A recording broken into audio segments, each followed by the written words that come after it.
Hello, everyone, and welcome back to the Surprise Jab Podcast. I'm your host, Zach Ruger, surprising you with new topics every single week and jabbing you with your daily dose of UFC. And we have a very special surprise today as we are joined back by the great, the powerful Jimi Allis. Jimmy, welcome back on the pod. How's it going? Good. It's good to be back. Great to have you. I mean, last time we spoke, you were prepping for a fight. Mm-hmm. That has since transpired. Yep. How did it go? I mean, I know I go, but let the people know. How did it go? I got a first round TKO, minute and 44 seconds into the first round.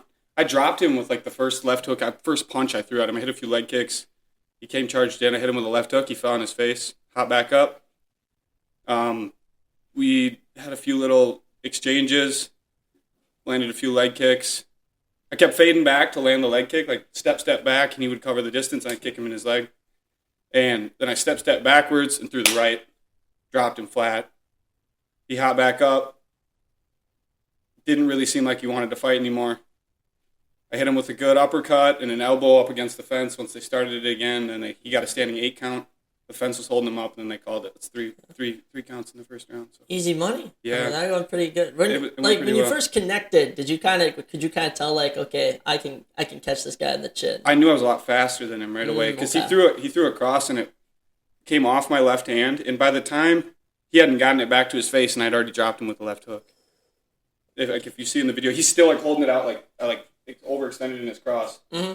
And I just do we call them caveman covers. We drill it all the time. You get thrown, you catch it off your left side, you answer back with that left side because a lot of people are lazy and leave that right hand down, right? Choo-choo, train it back, right? Go low. So, I don't know, we drill it all the time, usually a 3-punch response, but the idea is you're never really going to land something like that. You will land something like that in a fight, right? Those big, long combos you see people drilling.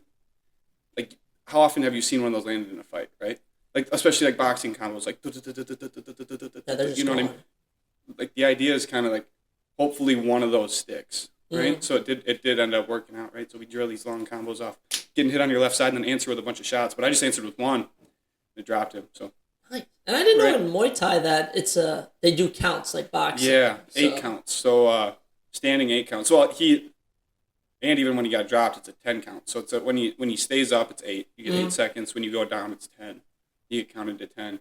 And he answered the calls pretty quick. He recovered really well. Yeah. But I think I just caught, it was fast, you know what I mean? And it surprised him.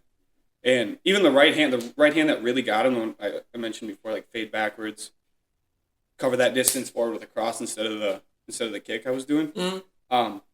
Even that, I go to throw a left hook and he's just out of there. You know what I mean? He just disappeared. Yeah. And I remember just seeing him disappear out of my peripheral. And I was like, whoa. That I didn't even feel it hit him. People mention the one that gets people is the one that you don't feel it connect. It's just because it's flush straight through. You know what I mean? It spins their head around, and that's what happened. They're not lying. Really? It's not the one where you really load up and crank the dude. It's just the slick one. Boop, boop, backwards, across. And he walked straight into it, and it was straight across his face, spun his head around. There's a screenshot one of my buddies sent me from the fight, right after this when I got the final standing 8 count. I hit him with an uppercut. And his head is hitting the fence. It's Pez dispensers. Yeah. All the way back. I wanted to edit up Pez coming out. Sure. Was there any bad blood with that guy? No, he was a good guy. The only thing was the day before the weigh-in. So it was his car. They said his car died or something on his way to the weigh-in. So you can't weigh in until both people are there. Oh, really? So I had made weight. I was there at 3 when the weigh-in started. They end at 6. I was on weight. I could have jumped on the scale, but I can't drink anything until I weigh in, and they wouldn't let me weigh in until he got there. Wow. So he didn't do it on purpose if his car died or whatever. But my brother was he always comes to me with weigh-ins, and he was telling me, he's like, dude, just use it. He's making you wait this much longer to drink, this much longer to eat. And I didn't really think about it that much, but right then I did. Yeah, whatever fuel you could get. Right, I was man, fuck this guy. I'm not gonna, Do you know how much you gained from when you waited until the next day? Because I saw 13 pounds. Wow. Okay. I think I weighed in at 170 and I was 180 in the morning, and then ate breakfast and I was 183. You saw, because I think I saw something that it was Jamal Hill. He recently fought, and he put on 20 pounds after 20 or 30. And what did Yuri put on? Yuri didn't even put on anything. No, right? So he could probably cut. Isn't it usually the guys when they don't fluctuate too much? I don't know. I think there's a thing to that. It's pretty honorable to fight in your natural weight class. Mm-hmm. You know what I mean? Because a lot of people don't, and it's the idea of like, I don't need to be the same size as you. You know what I mean? I'm just better than you is pretty cool. Yeah. Like I could be smaller than you, weigh 20 pounds less than you, have all this advantage of cutting weight. You know what I mean? You have all this advantage of cutting weight, and I still kick the crap out. Do you know a lot of weight bullies in your gym that they cut down? Yeah, well, it's such... I think I mentioned this last time, but it's so ingrained in the sport, dude, that it's like...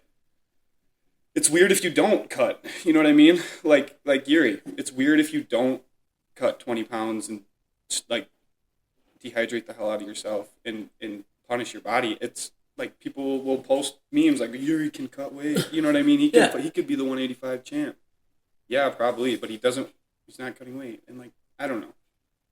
Goes back to what I was saying. It's kind of honorable. Yeah. But I do know some weight bullies because everybody does it. I think when I fight at 65, like, and I get back to like 80, 82, that's almost 20 pounds. You know what I mean? I don't know if you'd call that a weight bully, but like they were saying Islam gains 30.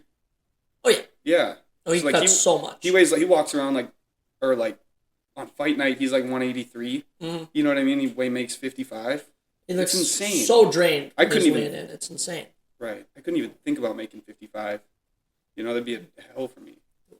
So tough. But he weighs 83. You know what I mean? And so do I. So you're kind of thinking, I guess maybe I could. Like if that math works out, maybe I could. But he's a lot stockier and shorter, and like I got just bones on me that you can't lose that weight. You know what I mean? Yeah. So the fight goes well. Yeah. How'd you celebrate? You guys do anything? Yeah. So I worked for Shells and Grain Belt. Yes. So I ran out. I even got the shirt on there, but I ran out. We went out to the car because they didn't serve any Grain Belt there, and I had a case of Nordies, which is a Grain Belt beer, in the back of my car. There's some people from the brewery that came to watch me, a bunch of my family. So we sat out in the parking lot, drank like 2 or 3 Nordies. Went back inside, watched some of my teammates fight. We went 3-3 that night.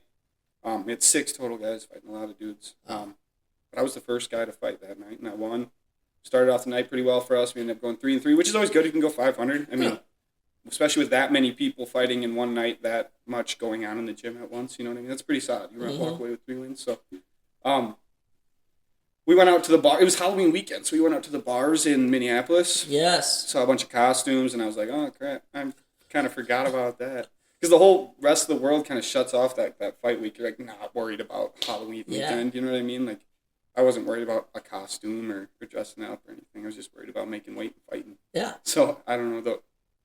Like, in my celebration, I kind of snapped back to like, oh, this is weird. You realize it sometimes, you know what I mean? Especially if you had 2 beers or whatever. You're like, Jesus Christ, for 6 months, I was so disconnected from all this. Or 6 weeks, I said 6 months. But, like, I just didn't go out. You know what I mean? I just stayed home. Just zoned in. I read something recently about, like, distractions and, like, people, like, limit their potential because of distractions. And, like, I try to limit the distractions during camp. So, like, I don't know. I'm not very good at going on my phone. I just very rarely, like, respond. I don't know. I'm just... that's good. Right. So, like, you get out of that. And I was scrolling through Instagram that night of the fight, and the promoter posted, like, hey, we're putting together... She posted on her page, like, we're putting together fights for this next card. That's one I'm on, and I commented on there, put that hand up emoji. That was the first comment on there. It was like 2 minutes after it was posted, and I was like, my face kind of changed in the bar. And my brother's like, what's going on? I was like, I'm fighting again. Like, I already got my next date. I don't know who, but I'm fighting again. And what are the odds they keep booking these cards on like holiday weekends? Day after Valentine's Day. Yeah, February 15th for those that don't know. Yeah, I was looking at your guy. What's his name? Gabe Pesh? Yep. Okay. Solid competitor. I'm going to talk my shit a little bit. I think he's somewhat of a point fighter. I don't think he goes in there to try to finish people. He doesn't like to get hit in his head. I've seen him fight 3 times, and I've got a video of one of his fights. He gets dropped twice, 10 seconds in. And if you get hit like that by me, you're not... That's it. Yeah. That's the end of the fight. I'm sorry, but it's not going to go too much farther than that. He's a shorter guy, muscular. He's real clinch heavy fighter. Kind of try to occupy your hands, get close to you. Was what he'll do. Try to occupy your hands with throwing some, to be frank, ugly shots, and occupy your hands, get them up, and then kind of grab you, try to knee, get you up against the fence, that kind of stuff. So, been doing a lot of clinch defense. My elbows are sharper than ever, so get close to me. I dare you. You That's know what I mean? that's your secret weapon, didn't you say? The elbows. It is. That last fight, I hit him with one of the last strikes I hit him with was an elbow, and it cut him like 2 inches above his eyebrow. And my coach was saying in practice one day, he's like, guys, throw elbows. Like, wear your elbow pads in practice, and don't throw them hard, but like place them. They're great weapons. You know what I mean? Like, he's like, Jimmy hit that dude with an elbow in his fight, and it looked like he was having an out of body experience. Like his eyes were all over the place. And I can only imagine though, because it's like that's what you have to be looking in the fight, and everything's messed up from that. Yeah, and it was like I'm sure it started leaking down. I mean, there's a picture of me like celebrating, and the doctor's in the back like wiping the blood off. It's pretty cool. That's tough. It's pretty cool, but so I hope he tries to get close to me. You know what I mean? Yes. My boxing and my hands are the most rounded part of my game. I think my kicks are great, really fast. But if he gets close to me, I'm going to be able to box with him. You know what I mean? I'm going to be able to throw some hands. If he gets even closer to me, I'm going to hit him with some nasty elbows. So. How many more fights does he have now? Because aren't you at 3-1? 3-1. He's 5-1. He was in the same tournament as me in that national tournament. Yeah. That's where he lost in that tournament too. That's his one loss, and it was a TKO. He got TKO'd in that tournament. Okay. So by a dude, the MMA math, I'm sure you've heard of, like this guy beat this guy, and then that guy beat this guy, so this guy will beat that guy. You know what I mean? That doesn't make sense. No. It doesn't work. But he got TKO'd by a guy that got TKO'd by the dude I fought to a split decision, the guy that won that tournament. Mm-hmm. So that math doesn't always add up. No. Do you know what I mean at all? But he's a tough guy. He doesn't like to be punched in his head, so I don't know how tough that makes you. But I don't love to be punched in my head either. That's not what I'm saying. But like I'm not in a fight. You can't go in a pool without getting wet. You almost have to accept it'll happen. Right. You can't plan the whole fight around, oh, he's going to hit me, and then I'm going to get close to him and point fight him. And get close to him and knee. Just stay active enough so they don't split it up. If you watch his fights, that's all it is. Okay. That's all it is. I was trying to see, because, I mean, I looked at his Instagram, and it was, you have private or something. There was nothing. All I saw was like a Norway flag. So you know he's Norwegian. My buddy keeps saying I should walk out to some like Viking stuff. You should. That'd be. I'm walking out to Amazing by Kanye, and it's got some like hard drums in the beginning. Drums. I love that. That was my baseball walkout when I was growing up. So. Hey, how was that walkout for the last fight? Dope. Pretty dope. Were you feeling it as you're walking through there? Could you tell in the video if you watched it? I mean, I was just kind of thinking, I was like, dude, he's ready to go. Yeah, he's ready to kill him. That's how I get. Like, especially if you give me a second in the back, to like stage. You know what I mean? Like, he walked out before me. They gave his whole song, his whole name, and then I'm walking out to him. You know what I mean? And I get the whole time. As soon as I get into a point where I know he can see me, I'm on him. I start looking at him. I'm mad dogging. It doesn't matter who it is. You know what I mean? I'm ready to rock. Like, I think I've said it in the last one. I've said this to a lot of people. It could be Israel Adesanya in front of me, dog. I'm ready to rock. You got that confidence, yeah. You got to go. You know what I mean? So would you prefer then to be walking out with the opponent already in the ring, or you be in the ring when they're walking up? I'd rather be the second to walk. Yes. Well, they're usually the favorites, correct? Yeah, or the red corner. Yes. At least for Ignite. Mm-hmm. So, and our team colors are red, so they always put us in red corner. Makes sense. You know what I mean? So, I think only one time I haven't. We walked in the same time. That was at the tournament at TVA. So you go in at the same time, and kind of just look at each other from across. And I didn't like that as much because it doesn't give you. You didn't have a song or anything. You know what I mean? You don't get a second to get in that mode. You know what I mean? Mm-hmm. You can, but if you haven't been there before, it's like, okay, so when do we start? You know what I mean? It's like you just get in there and then they talk to you a little bit. When you have that time to walk out, you know what I mean? Even if you go first, I imagine you have a second to be like this is it. It's time right now. But at the tournament, it felt like I was in there and the guy forgot his cup, so they gave him a bunch of time to go find it, like a minute and a half, 90 seconds or whatever. And they were counting down. It was like, am I even going to fight? You know what I mean? It was like this roller coaster. Like, is this even going to happen? Are we about to fight? And then boom, they're like, got his cup in, and they're like, fight. Way more fast paced than a scheduled. For sure. So I'd much rather prefer to be the second one with a little bit of schedule. You know what I mean? He walks out, I walk out, then we're both in there. You know what I mean? It's happening right after that. You know, the ref walks over. He's like, asks you if you got a cup on, checks your mouth guard, and he's like, fight. You know what I mean? It's you kind of know the pace of it. At least probably because I've done it before. You know. So you're used to it at this point. Right. A little bit more so than yeah, probably walking first. Or So it's about a 4-month turnaround from your last fight, or just about? Is it like 5? Yeah, it was November 2nd. Was my last fight. So that'd be probably just around over 4, I think. Yeah. 4 or 5. Would you prefer like to do that 4-month turnarounds? Can you do that? So you get like 3 fights a year? Yeah, I want to try to get 3 or 4 this year. I mean, fighting this early in the year, it's always good. I think I'll have another chance, especially if I go to that tournament. I fight 4 times in a weekend. But I don't know if I'm going to do it this year. I'm not 100% certain. We'll see how the Ignite cards lay out. Maybe I'll take the one-night fights and just keep winning. Yeah. You know what I mean? But I think I can win. I know I can win at that tournament. It's just a matter of putting the cards all together. Getting in there healthy and at the right weight and everything, and making it a smooth cut, and then performing. You know what I mean? Because it's 2 stages, right? Because you got the fight before the fight of that camp, and then the fight. So I don't know. I think I've done a few times where I've had a longer layover, and there's a little bit of ring rust. You know what I mean? Because it's been like, well, it's been 8 months since I've been in here.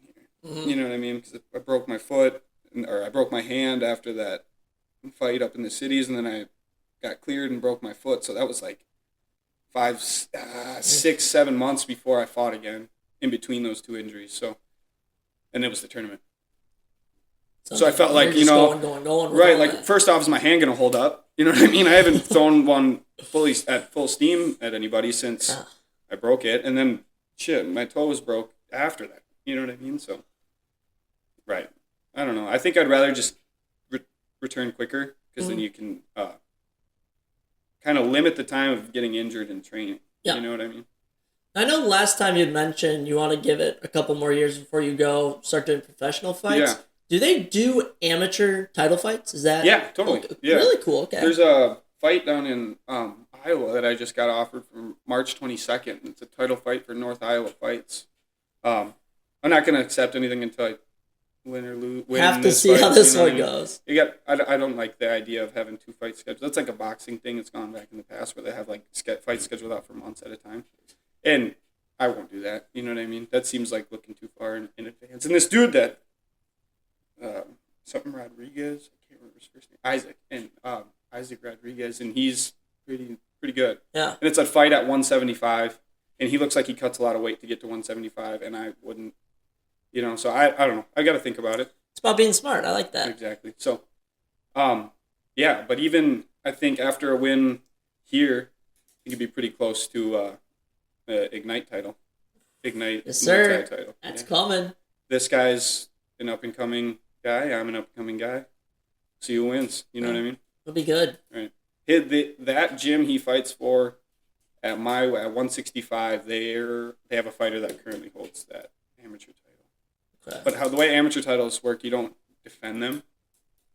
It's like every time it's a vacant bout. Yeah. I think this kind of makes sense. Right. So you don't defend amateur. Right. You don't defend it. So he holds the belt, right? He won the belt last. So I think maybe they line up that fight after. I just beat a dude from his gym. Mm-hmm. You know what I mean?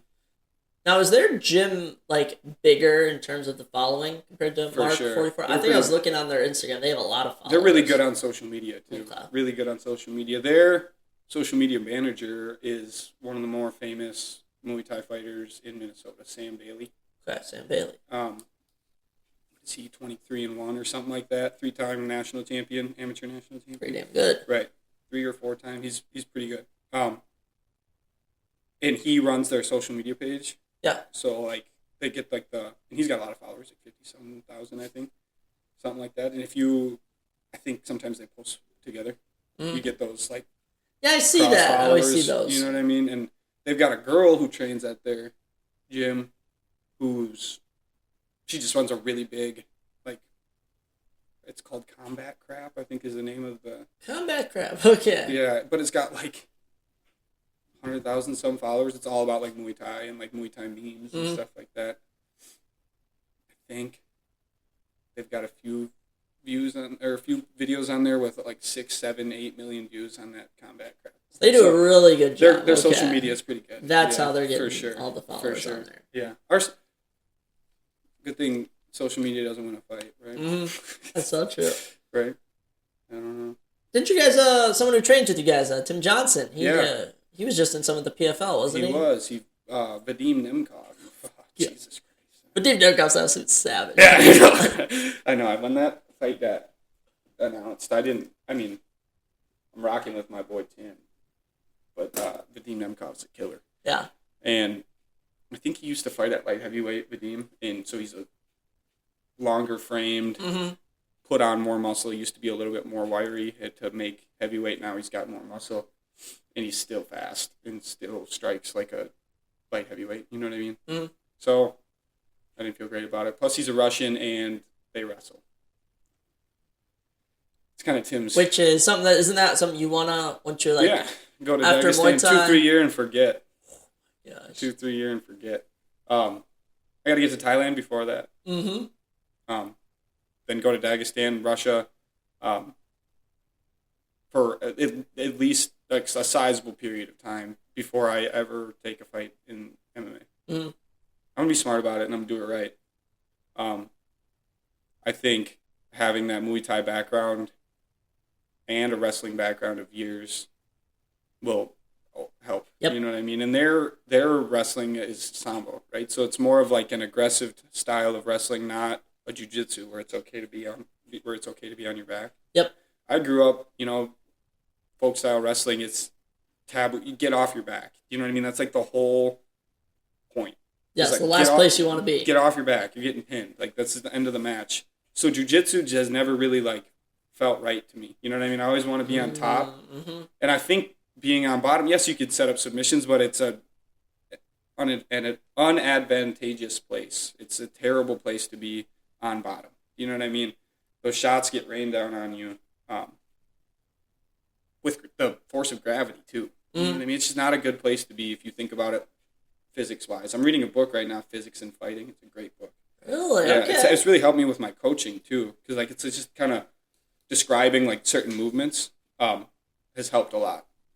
Using the ground, getting better analogies from that book. So, where was I even going with this, though?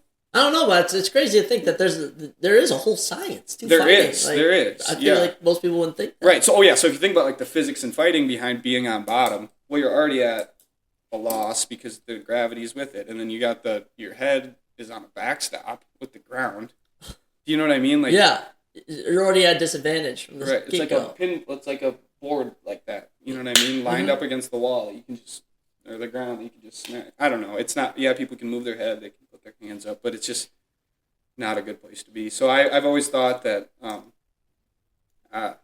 not too much of a jiu-jitsu player. I got long arms, wiry arms. I think I'd probably be good at if I like committed to it. I got really long legs, but I think I'm better at wrestling, and I think that's the better way to go. Yeah. You know what I mean? You look at the most dominant champions, the most dominant fighters in the UFC, the most dominant wrestlers in the UFC, and they're not jiu-jitsu players. No. You know what I mean? They're combat sambo, and what's Marab did sambo too, right? I don't know what Marab just goes. He does EPO is what he does something. Is what Marab does. But I mean, Umar, he's from that sambo background, and exactly. Umar was kind of beating him at his own game. Exactly. There. That was a good fight. But how'd you feel about that Moicano last minute? Man, so it's like kind of how you were talking about how like you were offered your fight short notice, but like for him, like he's 35. Yeah. He's had so many fights. Like he wasn't gonna get a number one contender fight if he beat Beneil. Mm-hmm. It was a great opportunity, but Islam is just. I mean, there's a reason he's the pound for pound best. So it was kind of like I'm watching, and it was like right when it went to the ground, and he grabbed his neck. I was like, okay, it's over. It's over. Yeah, no, I agree. I think I've heard some rumblings of Armin not actually being hurt, that he was off weight. I saw that, which is really questionable because he had made weight perfectly fine in the past, I thought. I know, but he looked a little bit more muscular than he ever has. It's a good point. I saw the pictures of those. He looked if when you're more muscular, you're heavier, Mm-hmm. I think I saw a video of him doing some neck thing with Nina Drama. Did you see that? It was like a day before. It was like a day before the weigh-in. He's like on his head. He's like down on all fours. He's like on his head though. He comes up on a tripod and then spins all the way around and ends up the other way. It's hard to describe. So he was just doing stuff he shouldn't be doing with his back. You know what I mean? Like if your back was hurting, it was a problem, how were you doing that the day before the weigh-in? That's a good point. And he said something. He's like, I got on the bike to start cutting weight. He said this in an interview, and my back cramped up. So you know how flexible Arman Sarukian is. Oh, yeah, I've seen the video of him on the one machine. He's like his body's almost completely twisted around. And the axe kick he threw in his last fight. Do you know what I mean? Like, but you were telling me he can't get on an elliptical bike, and his back cramps up to the point where he can't continue to cut weight. I don't know, man. Now I don't even know what they're gonna do with that whole title picture because Dana is like, well, he's not getting the title shot. He's not getting, but it's like. But that's another thing. Like, was Dana punishing him? You know, did he miss weight? Was he gonna miss? I don't know. I read a whole thing. Have you seen the Bryce Mitchell situation? That's wild. I just have no words. Now I think they're gonna cut him. I bet they cut him. I don't think so, and it's just because Dana White. He's people just think he's the owner of the UFC. He is a businessman. He's a promoter. Here's a guy the entire world hates. I'm gonna put him on a main card. People will buy that main card to watch this guy get his face punched in. You're right. And Dana's never been one to like cancel somebody. You know what I mean? He would never. I mean, he has his own situations. Yeah. Well, yeah, you're right. Dana is, but it's never for like a political reason. Do you know what I mean? It's like if you want to speak your mind about politics, Dana's like, okay, that was maybe pretty stupid, man, but he won't end your life over it. But if you want to speak about Dana, he might cut you. Exactly. So yeah, I watched the whole thing and like I'm like, there's no way to defend this dude. It's just so dumb. He's just a dumb guy. That was terrible. I think I saw a clip of it, not the full interview or like it was on his podcast, correct? I don't know. I think it might have been on someone else's, but I don't know. He was on a farm or something. Yeah, I saw a clip of it and it was not good. I mean, I don't know. I mean, that's just. Good. Josh Emmett hits hard. That's so true. Dude, that was one of the craziest knockouts I've ever Were you seen. watching that live? Oh my gosh, I was. I thought he died. I was one of the people that thought he died because he's just like seasoned up on the ground. I thought Tony died when he got front kicked by Chandler. Especially because they didn't play the replay for like 4 minutes. And whenever they don't do that, you start to think, oh God, this guy is dead. Like he might not get up. But yeah, that was bad. That Mitchell one. I don't know if you've heard like the audio from it. They have like an in-cage audio of it. I probably heard it like that's just the crack. No, him like trying to wake up. Oh. He's like I don't even want to recreate them. He's like, he's just making these noises. Yeah, like trying to breathe while he's breathing. It's terrible. It's like whoa. But that checks like seeing something like that as a fighter. You like realize like, dude, you're not playing around. Do you know what I mean? No. I always feel like once I camp, I get to see someone that I don't want to see get knocked out. Really? And it was Tim Johnson for me this camp. Mm-hmm. He didn't get knocked out, but he got finished. You know what I mean? Like I hate it. It reminds you, like, dude, we're all human. I don't care how good you are, you can get caught. You know what I mean? You got to be on point, and you can't take any training as a joke. You know, I don't know. It reminds you, and it takes you back to like, all right, I'm still not invincible. You know what I mean? Like, yeah, maybe against the average dude at a bar, like, yeah, I might not get caught. But you can still get caught. You know, I don't know. Especially when a dude's been training, knows how to throw a right hand, anything's game, dude. There's a puncher's chance. So, lock in. That's why I'm glad you want to take this. You have like a step-by-step. I don't want to just go right into the walls. Yeah, absolutely. You've seen that. It's stupid. Yeah, it's stupid. I think that's how people's that could have a very promising career. That's how their careers get cut short. Is because it takes 2-3 losses like that for you to never be the same. Tony Ferguson, perfect example. Exactly. Sage Northcutt. Oh my gosh. You know what I mean? His downfall was just like... You know what I mean? Like off the talent. side off a cliff. And he was talented. He was always talented, you know? But it can take 1 fight, 2 fights, you getting fed to the wolves, and it's like, uh-oh. You know, you just fought somebody you shouldn't have fought.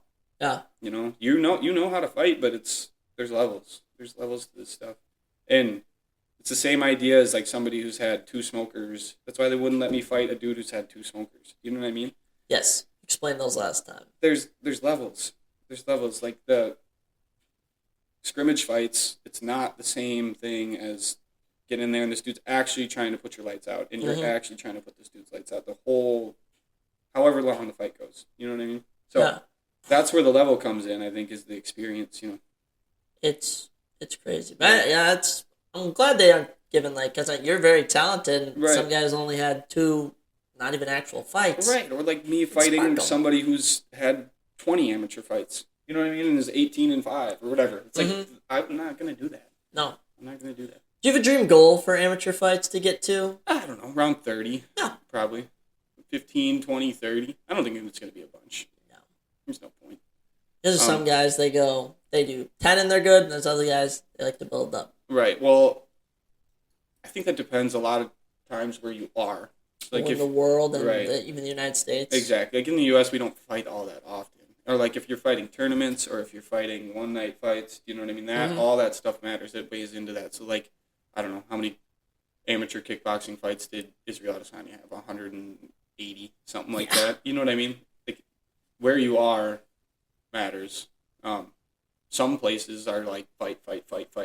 You only have so many years in this. You know what I mean? Just go till the wheels fall off. But a lot of times the wheels fall off, you know, too early. So I'm not going to do anything too crazy early. I use a lot of, I use my body in training a lot, that it's like, I do more damage to myself training by a factor of 10 than ever in a fight, you know? And it's not just to my head, but it's to my body, and it's to my hands, and it's to, you know what I mean? The training is exhausting, and especially if you're serious about it. Those 2-a-days, going twice a day, training for 2 hours, running in between of them, and then I got to come back and coach too. You know, it's like, that's a long day of just Muay Thai. That's a lot. You know, but it's there's nothing else I'd rather do. You know, I couldn't sit in an office for however many hours I spent at a gym. You know what I mean? I couldn't do that. I couldn't sit in a classroom for however many hours. I couldn't do that. I wouldn't be able to wake up in the morning. I wouldn't go. No. Do you know what I mean? But for this, I'd get up, and I'd go. I'd love to do it, so I can't say that, like, act like I'm complaining and like, oh, it sucks. It doesn't.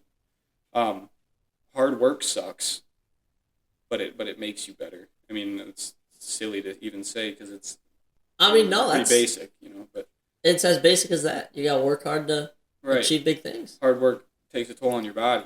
You know what I mean? So you can't. That's kind of my idea of why I don't need 100 amateur fights. No. That would take me a long time around here. I just saw a quote, because you mentioned how, like, beat up you get in training, but it's like something to do with, like, the war, and they were talking about, like, we bleed in training so we can come home unscathed in war or something. I know the exact quote you're talking about. And sometimes I say it in practice. Because it's a great point. I mean, sweat hard in training so you don't bleed in war. That sounds. Like that. I think that might be like that. Something like that. Very similar along those lines. But it was like a year ago that I found it, and for like 2 months I was on just a rampage of saying it in training. Like, I'd get done with a hard round and yell it. Sometimes I do that. And like, even I'll get done with a round, the whole gym's quiet, and I'll just yell, I'm coming. Yeah. I'll just be yelling. I don't know. I get in my zone, dude. I don't know. No, I've been getting into running, and when I run like 5 miles, and like I'm getting to like mile 3, and I'm like wanting to walk, and I'm like, no, future you doesn't want you to do this. That's a good mindset to have. You know what I mean? I think how much better will it feel if you just do it all? You know what I mean? Yeah. How will you feel about yourself in your head when you get home? Right, walk that half mile in that middle, didn't I? You'll think about that. You know what I mean? And the next time you go, even if you do walk it, I'm guilty. You know what I mean? I've done it before, but like, the next time you go out there, there's a lot less of an incentive to walk, because you're like, dude, I was soft. You know what I mean? I broke. You know what I mean? All this stuff you can say in your head, like, oh, I'm a fortress, I'm not gonna break. But everybody breaks at some point. So in training, you kind of try to replicate like that breaking point. Get to that point where you want to quit. You know what I mean? You want everything in your body. Your body is screaming, stop. Like just put your hands down, dude. Give up. You know what I mean? It's over. Your body's just screaming it in the 8th round of practice. Do you know what I mean? And then you get over that hump. You know what I mean? It goes away. And it goes away. You get to that point where it's like, I can maintain this that I'm doing for ever. You know what I mean? Like I could go at this pace for rounds and rounds and rounds and rounds and rounds. But you have to get over that hump so many times that there's no longer a hump. You know what I mean? That's a great point, though. And I like that because, especially for your upcoming fight, this guy's a point fighter. Yeah. He's probably going to try and drag this out as long as possible. So you got to be ready to go. His way to win this fight is for it to be a 3-round decision. He's never won a fight by anything but decision. Really? Yes, he's 5-1 with 5 decisions. Oh. And a few of them are splits. Do you know what I mean? So, like, he's not 5-1 good. Is what I've been trying to tell people. Because people are like, oh, like, you see the poster, and like, oh, he looks kind of, somebody told me, one of my friends, like, dude, he looks scary. I was like, you said that about the last guy. He did. He said the last guy looked scary. And what did I do? Mm-hmm. You know what I mean? Like, you can't take the look off. No, looks only get you so far. I don't look like somebody who's going to kick the shit out of you. Like, if I walked into a bar, you're like, oh, he's kind of tall. You know what I mean? Yeah, that's good. You wouldn't be like, he's going to, God, I wouldn't fight that guy. That doesn't work. Visuals don't work. So. Actually, that makes me, I think we discussed this last time, but what is, like, the kind of thought process that when you're in, like, a social setting, yeah, and, like, personally that, like, I can take anyone, yeah, but it's also, like, I think, like, Dustin Poirier said something about it. It's like, you have to have restraint. Yeah. You can kill, like, any of these people. Yeah, and, like, I have a national MMA ID now, so that's what they call it. So it's become a lot more. I don't even fight MMA. So, but you have to get it to fight Muay Thai. Okay. After your 3rd amateur Muay Thai fight, you have to get an ID. So, now, if I were to get into a street fight and hit somebody and knock them out, and maybe they have a bunch of dental issues to fix, and whatever, they press charges on me, and I would get in much more trouble with the law, just off, not because, these hands are registered, but it's because the judge knows and can see, hey, man, he's got a national MMA ID, and he should know not to do that. You know what I mean? You've trained for how long? I'm sure I'd get asked 3.5 years. How long do you think this guy's trained? You know what I mean? Like, it's just like, it's a good point. A judge would not see it very well if they know, like, yeah, I was defending myself, but good thing that doesn't really work in Minnesota. Yeah. So in a social setting, it's like, I think I mentioned this last time maybe, but some of my friends will, like, talk extra crap when they're with me because they know I can fight with them, but they don't want to fight. They're just talking crap. You know what I mean? And I have to stop them and be like, dude, I can't, like, that's stupid. What you're doing is stupid for you and me because I'm not the type of person that's going to leave you. You know what I mean? Like, you're on your own. I'm going to help you out. You know what I mean? But even if it gets me in trouble, but that's not fair to do to anybody. So in a social setting, I don't know. It's just crazy that I see somebody I follow on Instagram posts all the time. Like, he was in the airport yesterday. He's like, crazy to think I could beat up 99% of the world's population. It's just a caption. He's like on the what are they called? Those automatic walkways. You just stand yes, whatever those are. He's on it and he's just like spinning the camera around.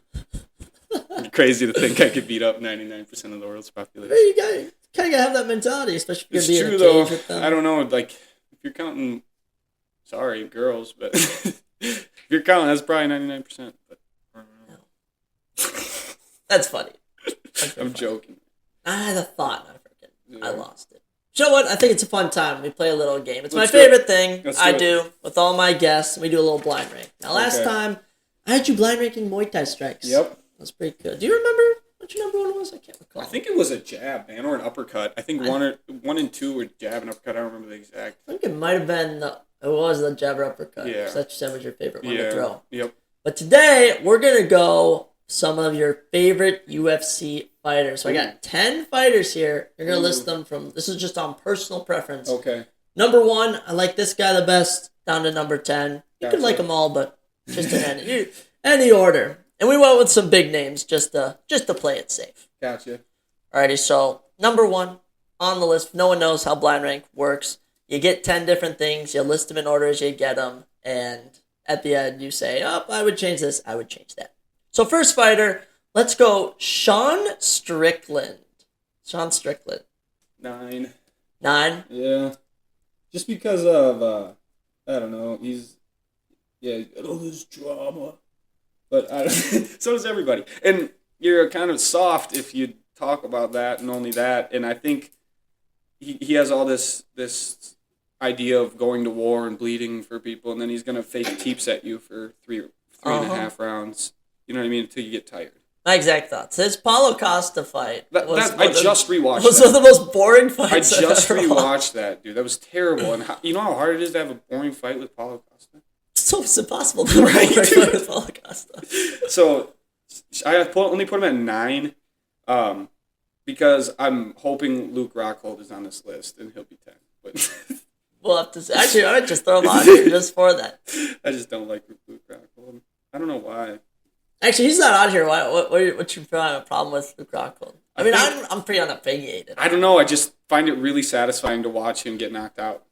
He does have some good. When Jan knocked him out, he gets knocked out like I don't know how to explain it. It's just like his shit talk. Like when he was fighting Bisping, I used to watch like a bunch of like when shit talk goes wrong videos, and they were always Luke Rockhold, and it was always satisfying to see him get fucking knocked out at the end of it. So for my whole life, I've never liked Luke Rockhold. For my whole career, I guess, as long as I've been doing this, I've been like, man, fuck that guy. Like, I don't like him. Except for when he had that fight with Paulo. That was oddly entertaining. We were just talking about Paulo. It's hard to have a boring fight with Paulo Costa. And let me tell you, when you mentioned like how looks can be deceiving, like obviously he looks like a fighter, but how fast he throws a question mark kick, I just can't get over it. That is crazy. Yeah. My brother sends me that video like every time it comes up on his Instagram because I like to throw a question mark and he's like, you get yours like this. But it's Luke Rockhold, so. Yeah. He's a character. He even gets knocked out handsome. He does. That's a good point. He's just sitting there, he's all smug. He's like all up against the fence and Yoel's kissing him. Do you remember that? Yes. I remember Yoel knocked him out too. Everyone's knocked him out. And Jan Blachowicz got him real bad. The odd one's my personal favorite. I think one of mine too. Wow, I like that Yoel uppercut against the fence. I like that a lot because I love uppercuts.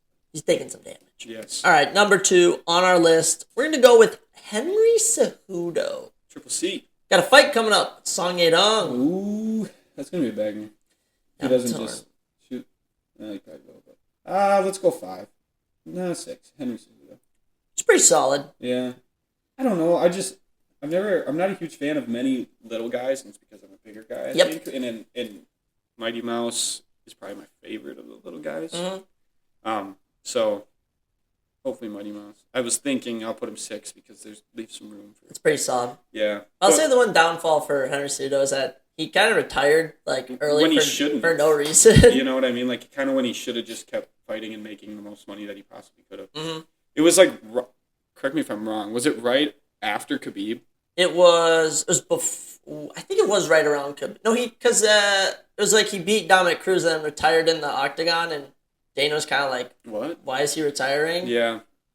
Maybe I'm wrong. If it was after Khabib, I've always thought that it was, and I always thought it was like kind of, he wanted to go out kind of as like a goat, kind of like that as Khabib did, you know, like on top.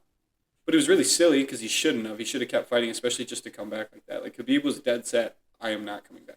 Yeah, that makes me sad, but it was so understandable. Me too, yeah. But I don't know. I think Khabib would have eventually lost. Yeah. If he kept fighting until people usually do. Do you know what I mean? Everybody eventually loses. I don't think he would have. I think that if John Jones is one of my favorite of all time. I think if he fights Tom Aspinall tomorrow, he loses. You know? I'm hoping they do it. All too. signs are pointing towards that fight. I do too, but like everybody, Father Time is undefeated. Mm-hmm. And no matter what sport you're playing, Father Time is undefeated.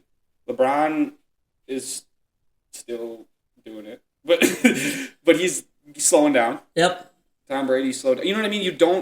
Your body limits you, and I think Khabib would have eventually lost, and it would have tarnished kind of that whole deal. You know, he would have had a few more defenses in there, but I think he would have gotten caught. Even like Islam got caught in his early career. Yeah, he was a little bit more green and fresh to the game, but still, people get caught. And I think Gaethje was 2 or 3 leg kicks away from that fight really changing. Mm-hmm. But I mean, it was all I did when I was watching that fight. I'm like, Khabib's dad just passed away. Yeah. He's the last guy I would ever want to be locked in a cage with right Khabib's, now. Yeah. I never even thought about it like that. That's the scariest person in the world, probably. Oh. It was Khabib post Abdulmanap, that one fight. Actually, it was funny. Shara's fighting this weekend. Yeah. And he was I was seeing things that who does he fight? He's fighting MVP. Oh, that'll be a banger. That'll be good. Yeah. But he was saying that he wanted to go train at Khabib's father's gym, and his father had like 3 rules. It was like, you have to cut your hair, you can't stay out late partying, you have to show up early for practice. And he was like, I don't want to do that. So he just never went to train with him. You have to cut your hair. You should have, man. Shara Bullet's cutting it up anyways. And he's got a really fun style, you know? Dude, he does a double spinning back fist. Wild. Can you do that? Have you tried that? I've thrown it on the bag and stuff. I've never thrown it on somebody. We don't throw spinning stuff in practice that much, like on bodies, but we'll throw it on pads and bags, like kind of when you get your own little time. But, yeah.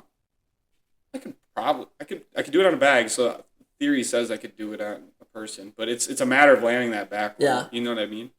Even that first one doesn't have to land very much or very hard. It's that second one that has to surprise them.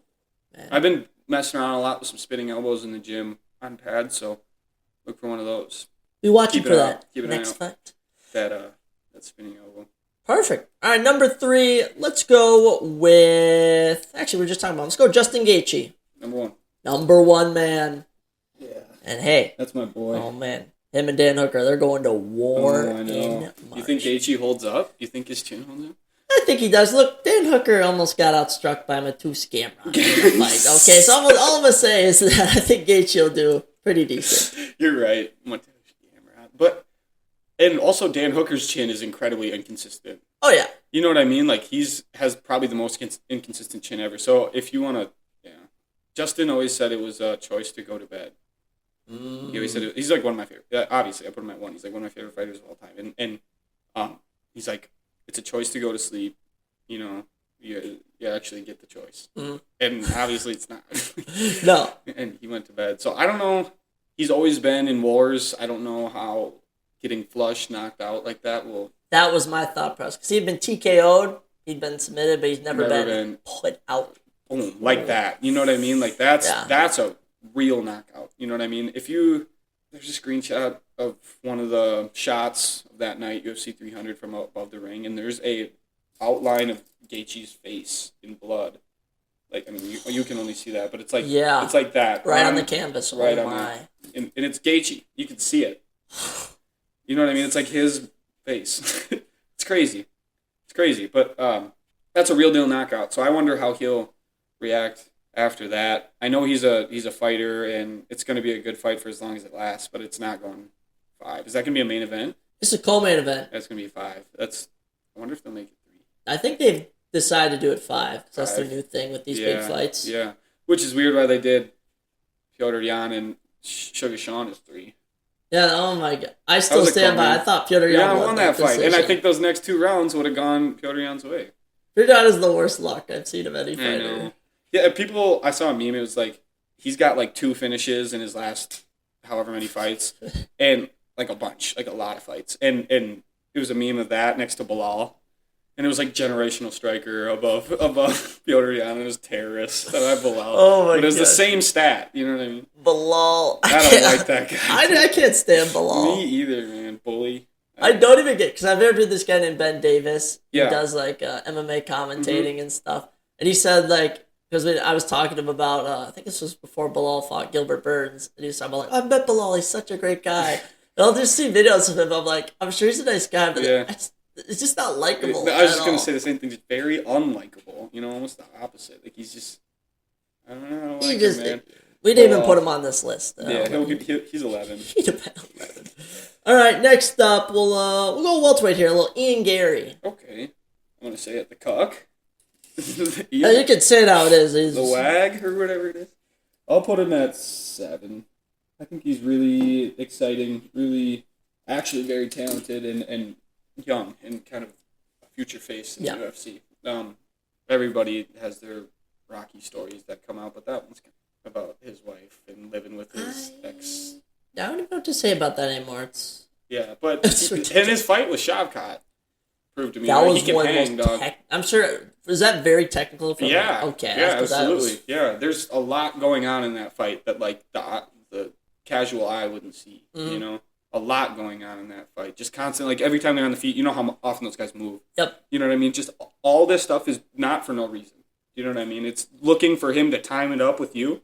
Oh, then there's something. Like I can't even tell you exactly what was going on. You know what I mean? Like I can't tell you probably at all what was going on in their heads, because it's a lot of different stuff, and Shavkat's thinking a lot more about the ground game than I would ever. You know what I mean? So especially right now, than I would think about right now. So I don't know. It's Ian Gary's jiu-jitsu's gotten incredibly good since he's been training at Shoot to Box. Yeah. I mean, he almost submitted Shavkat right. in the fight, but was Shavkat hurt? Did you hear that? I heard he was hurt, banged up or something. I don't know. Which might have explained it, but wouldn't you say that too if you fought Ian Gary super close? Yeah, that's probably what I'd say. Yeah. I don't know. Plus, the first fight he hasn't finished somewhat. Right. I'm sure he was was banged up. I gotta think of something. I don't know. Who was Shavkat supposed to fight? Bilal. And Bilal pulled out. He was supposed to fight for the belt. Really? Yeah. He was supposed to main event 310. I didn't even know that. Yeah. And Bilal pulled out. Yeah, Bilal pulled out. Bilal's fucking not even 11 anymore. He's 12. My worst case scenario is Bilal beats Shavkat, and then I actually have to, respect Bilal. So what happens is guys become champ, and then they take some time off. Yeah, it's okay. But the champ pay and the endorsements you get just from being a champ, you make a lot of money. Just not even fighting while you're a UFC champion. So something I've kind of noticed myself, never really read anything or heard anything about it, but when Aljo won the belt, there was a while where he didn't defend it, even against that instant rematch with Piotr. But it was just because he had the belt. You know what I mean? And you can make a fuck ton of money just on appearances and different seminars. And, you know what I mean? Just by being the champion. So I think I didn't know really that Shavkat was going to fight Bilal, but I think that might kind of be what's going on there. Yeah, maybe he was hurt. And he probably thinks he can win that fight. Everybody thinks they can win against anybody. You know what I mean? That's true. But, I don't know. If you're a little banged up, maybe it'll incentivize you to pull out just because you're going to be fine. You're going to make money just by having this thing over your shoulder. Yep. You know? It's a great point, Megan. I don't know. Something I've noticed myself a little bit. It's that champ pay is way different. You make a lot more to fight, but you make a lot more to not fight too, you know? I'm not, you don't make more to not fight than to fight. I'm saying before you had the belt, you weren't making a whole lot to not fight at all. You know what I mean? Maybe, I don't know, in an interview here, there. I don't know how you get paid like that, you know? But once you become champ, those doors open up. Absolutely. Wide open, you know? So people hold on to the belt as much as they can, which is common. Respectable, right? I guess. Make your money while you can. Defend or vacate. Mm-hmm. You know? Defend or vacate. So at John Jones, right? who just is holding up the division. I know. What was up with that Stipe fight, dude? Why did they even do that? I was hearing no arguments for why that fight needs to happen. I don't get that. John used another good camp because that's a real thing. At that age, you use up. He doesn't have many camps left in his body. Do you know what I mean? Probably got one, maybe two. Right. The last 2 camps ago, he blew his shoulder out. He used a good camp to fight fucking Stipe, dog. Who do you even look like he wanted to be there? No. And he's damn, dude. Heavyweights hit different, huh, Stipe? No, I think John. Do I have any? I don't have him on this list. I was gonna say because I think John either has one more camp where he fights Aspinall, and there's a scenario Aspinall wins, then they have to rematch. Do you think he would even? What if he gets flushed out? You know what I mean? Knocked out. You know what I mean? What if Sergey Pavlovich him, hits him with that overhand, hits him again? You know what I mean? What? I mean, I don't know if John fights him again. Maybe he does and just takes him down, and then God, Aspinall can wrestle. I don't know. I really hope it happens because John's like, I want to fight Alex Barra. Yeah. And Dana White's like, no, he'll just take him down at the start of the fight. Why ruin his biggest star right now? Mm-hmm. You know, which is Barrera, the most active, biggest star in the UFC. You know. He's crazy. He's so cool. I love watching his fights. Speaking of light heavyweights, let's go Jerry Prohaska. All right. Jerry Prohaska on the list. I'll throw Yuri in there just for a shout out to my brother because my brother's one of my favorites. Yuri's one of Chad's favorites. Mm-hmm. Yuri P. But I don't want to try to spell Prohaska. But he's fun. His style is really fun. It's a shame that Alex Pereira has done him like that. You know, you know what I mean? That's a shame, dude.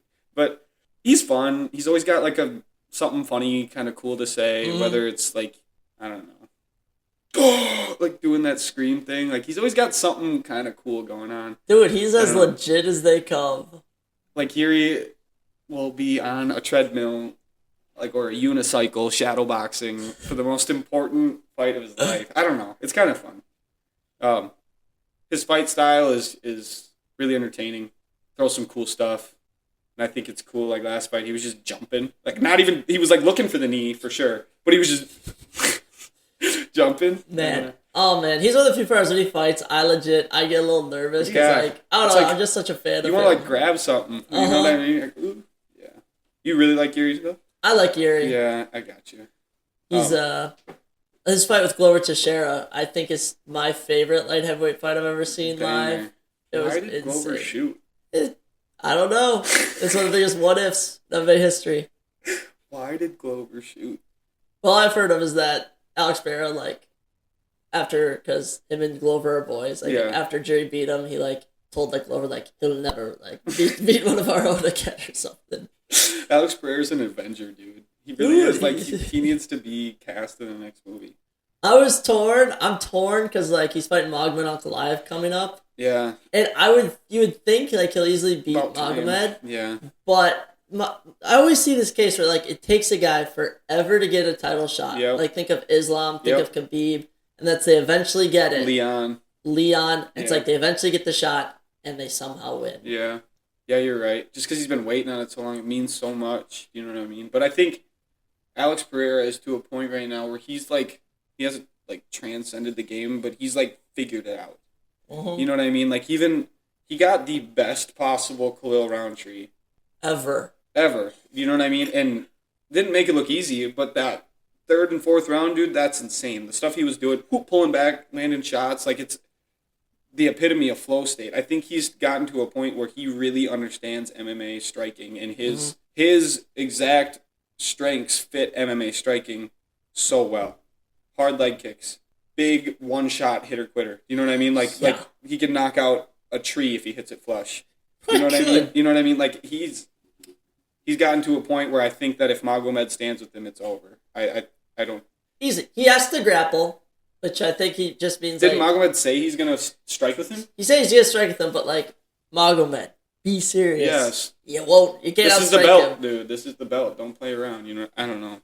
We've never really seen Pereira get off his back 4 times in a fight. You know what I mean? No. The only time I've seen him struggle was obviously the Adesanya fight, but that's just, they had fun so many times for it. And then the Blachowicz fight where Han was grappling. Yes.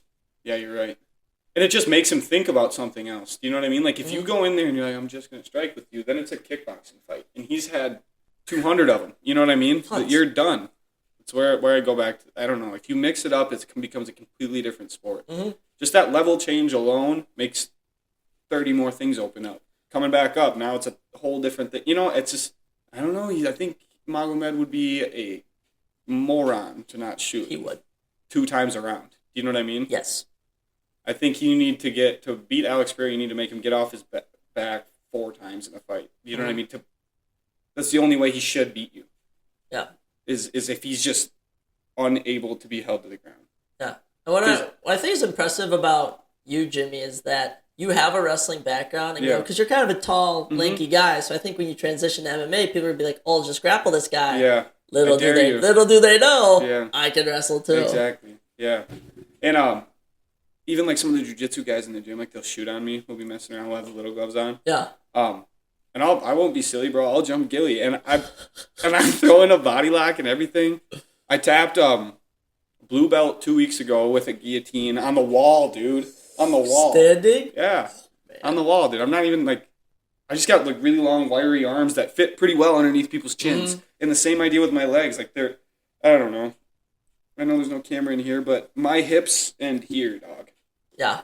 My legs are insanely long. Like I have like a weird short torso. So my arms are not. I'm built like Sean Woodson. You have a Sean Woodson. No, but kind of. I mean, he's a lanky fella. Oh my gosh. What does he fight at 45 or something? I think so. But he used to fight boxing at heavyweight. He's a big boy. Yeah. So I was a big boy at one point too. So I don't know. I bite kind of low key out of the Sean Woodson build. So, he's built like Dr. Eggman, but you're doing the standing guillotine, because I've seen Michel Pereira, he does one where he kind of cranks straight back, but then Ryan Spann does one where he cranks it like to the side. I was pushing on my own forearm. Okay. Like this, right? And then you hide your own hand on your shoulder. Squeeze here, and then it's the fulcrum's right in the middle, right? Yep. It's like you see that space that's right there? Disappears. Wow. You know what I mean? Now there's no space in there. If your neck's in there, rut row, you know? So get your head in there. So the forearm's like a hidden gem, because I know Islam was saying his Darce choke, he emphasizes the forearm. Exactly. So like if you change that angle of here to push here, look how much tighter that gap gets. Yeah. You know what I mean? No room. There's no room at all. But you can't do that really just by flexing your arm. You can by flexing your bicep, but it's a lot easier for somebody to pull off. Now, if you push it yourself, God, that thing's locked in there. You know what I mean? You need a winch to pull my arm off, you know? I don't know. It's like you get fully locked up in there, and then you hide your hand on your back or in your trap or even your own neck, kind of, and tuck everything in. With those MMA gloves on, it's harder to grab. And gaps get even tighter. You know what I mean? Yes. So, yeah, I don't know. The forearm is a hidden gem in there because you can change the angle of it so easily. That like from a Darce works from it, right? Like an arm triangle works from it. A rear naked, a guillotine, and that's all your forearm.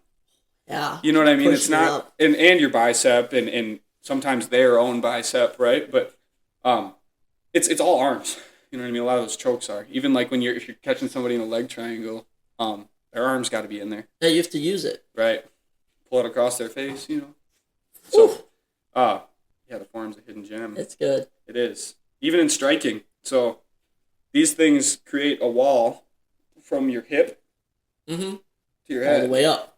From your hip to your head. Right? Now you're this way and this way, this way, this way, you know. This stays tight. It's like a box here. Nobody can see what I'm talking about, but I got my guard up. Hands up high. I gotta upgrade, John. Well, I'll find a studio one we day. tried last time, remember? And then apparently my phone doesn't have enough storage. Dude, even one time I bought extra storage on my phone and it still did that. I swear, I don't know how it works. They're lying to you. They are lying. It's not even real stuff you're buying. Whatever. Damn you, Apple. Right? No. We'll keep it going, man. This is so fun, Jimmy. You're such a great mind. Next up, let's go. The man who knocked out Tony Ferguson with the front kick. Michael Chandler.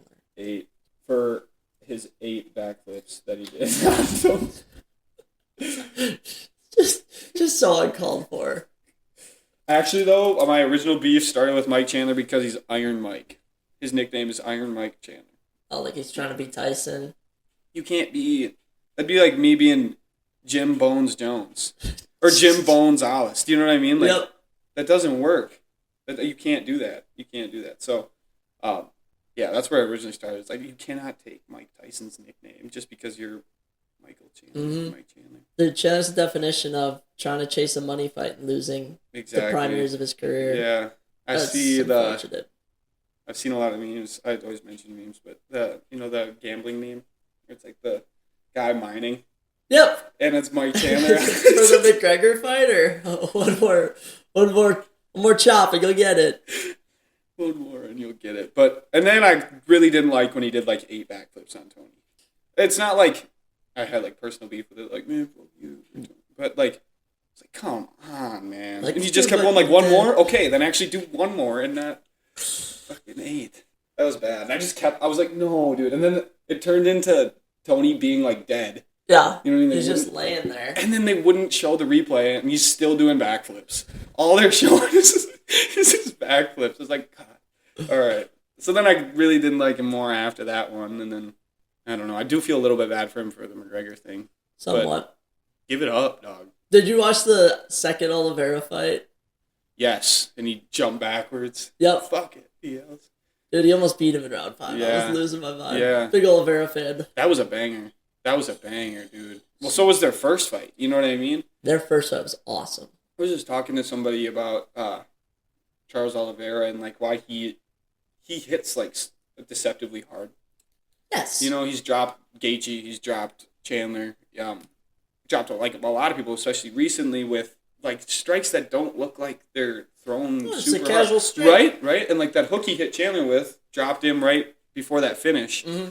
I think that if Michael Chandler was there or not, if his face was there or not, it would have looked exactly the same. You know what I mean? Like if you disappear Michael Chandler from that frame, he's not even there. He's not even getting swung at. That hook is going to look exactly the same with his hand tight. He's going to get to here and come back. Do you know what I mean? That's a good hook. So a lot of people throw their hooks and go all the way through. I was just talking about how crisp his striking is. It's at another level. And then to have that jiu-jitsu that he does. Crazy jiu-jitsu. The most submissions ever in the believe UFC. so. Yeah, I think most finishes, isn't it? Period? I think. Jim Miller, I think. Might have that record. Jim I think so. Miller. Jim fucking Miller. They should have announced him like that at 300. He just got a fight booked with Chase Hooper. Did he? So I don't know. It's gonna be so competitive. Chase Hooper's had a few good performances recently. He dropped out. He moved up for. I think he moved up from featherweight to lightweight, and he hasn't lost yet. Yeah, he's been winning. That's what I thought. I saw him post of his, and he was talking about how when he walks out to the ring, he has a whole thing in his head that plays, and it's like, fuck this shit. It's like all a song. Yep. Yeah. Fuck this shit. I don't know. Chase Hooper's cool. He looks like Ben Askren's son. Ben Askren, I cannot with Ben Askren. Ben Askren? Who said that? Was that? That's, you know what? That will be the next person on our list. Colby Covington. 10. I knew I was saving space for somebody. Colby. Talk about fall-offs, man. I used to be a Colby fan. Did you? When he was fighting Usman. I thought he was so entertaining. Yeah, he was entertaining, that's for sure. Yeah, especially that period. But, I don't know. He lost me in there. I don't think even back then I didn't like Usman all that much. Like, I didn't pay too much attention to Usman, so I don't think I paid that much attention to that Colby fight. Like, I don't really remember. I was a fan at the time, but I don't really remember those happening. Yeah. Which is kind of weird, because that was a bigger fight, especially with all the beef and everything Colby was saying going into that. Mm-hmm. So, after that is where I remember Colby Covington. Like, his fights with Jorge and did he have one fight with Jorge? Yes. Oh, Usman had 2. Colby had 1. Yeah. Who else was Colby? Well, he was inactive for so long too. You know what I mean? Like in the right. So I don't know. He lost me in there. It was just like when he'd come up, it was like, "What are you?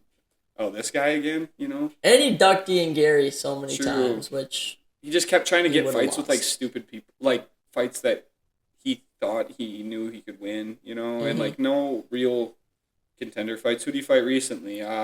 Buckley. Mm-hmm. Buckley smashed his him. ass. Oh my gosh. Which was cool. That was cool. That was fun to watch. I watched that live.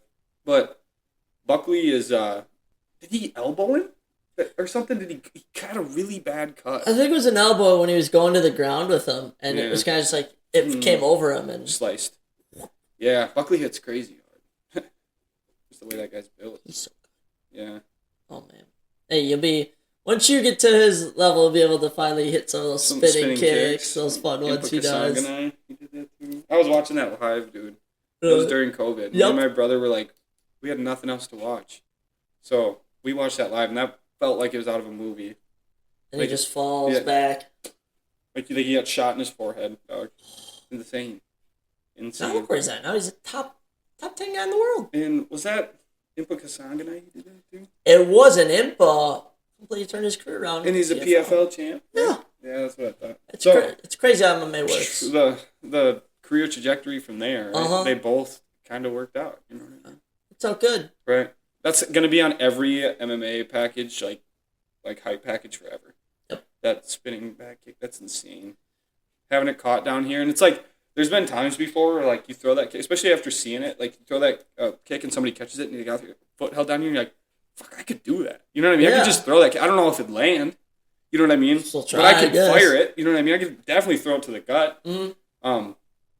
You don't want to throw that kind of stuff in sparring, but, like, it's, like, good to see that. You know what I mean? And that you, like, get your kick caught, and you're like, oh, I could do something here. Mm-hmm. Even if they just set it down. You're like, all right. Remember that. I remember. You're like, I could do that maybe. That's what I've been seeing a lot with spinning rack elbows. I was saying in the gym, I was like, God, they're everywhere. Like, if you throw a cross through it, it's right back on this other side. You know what I mean? If you throw this jab through this way and miss on this side, it's back through this way. You know what I mean? You got to spin and cover a lot of ground and hopefully hit, but, like, they're everywhere. Spinning elbows, a hook into the same thing. You know what I mean? Like, it's an uppercut into the same, like an over-the-top kind of John Jones type thing. You catch a kick and you do the John Jones, throw over the leg. And the elbows are everywhere, dude. So you have the vision to throw them pretty much from any angle. Yeah, it's just like kind of it's like the last few months I've been really, after my last fight, and I threw a few really good elbows that really damaged the dude. You know what I mean? Like, cut him on one of them and the other one spun his head like, ooh. And So now I just like want to throw them. And like I'm thinking about it, you don't throw them on your partners or like that hard on pads, especially if they're not expecting them. But like if you have an elbow combo set up, like I've been doing lately, God, you can throw them hard and it's fun. You know what I mean? They hit like nothing else, dude. Like that's a hard bone there. They hit different than the fist, dude. The more cutty, you know, it's sharp. Yeah, wherever you see those nasty cuts are usually from the elbow. It's an elbow, dude. So I don't know. I think they're a very underused weapon, especially in MMA. Especially in MMA. And not that much on the ground, but on the feet, people don't use them a lot. Because staying in tight with people, you can keep your guard up while throwing elbows. To throw a hook, you got to bring your hand away from your face. To throw an elbow, you don't. You know what I mean? Kind of just comb your hair. Drop your hip and comb your hair. And your hand stays up. You know? That elbow comes right pops up. Same idea this way. I don't know. You just throw your hand through your hair and your hand stays up. They're walking into that. If he's ducking down, coming up like this, and he walks into that short elbow, you know what I mean? No matter where it lands, I don't care how hard damage. you're throwing that either. Like, that's a elbow. You headbutt that, it won't feel good. You know what I mean? Even if it's not moving. No. You know? I don't know. Elbows are everywhere and they are underused. So. Well, actually, what are your thoughts on the 12-6 now being legal? I think it always should have been. I think it's stupid that I can kick you in your forehead with my shin, but I can't, like when you're on your feet, or I can hit you with the nastiest uppercut in the world. Or I can elbow you this way on the ground, but no, not this one. No, not that one. And it's all because of not the 12-6. You can't throw that one. It's all because of the cement breaking videos of the fucking. That's really the reasoning. Seriously, when the unified rules were being formed, Big John McCarthy was like, okay, so whatever. There was like a sanctioning body, and he was asked a question by one of the members of the sanctioning body, like, I've seen videos on TV of people breaking cinder block and wood with this elbow. They're like, we don't want that in.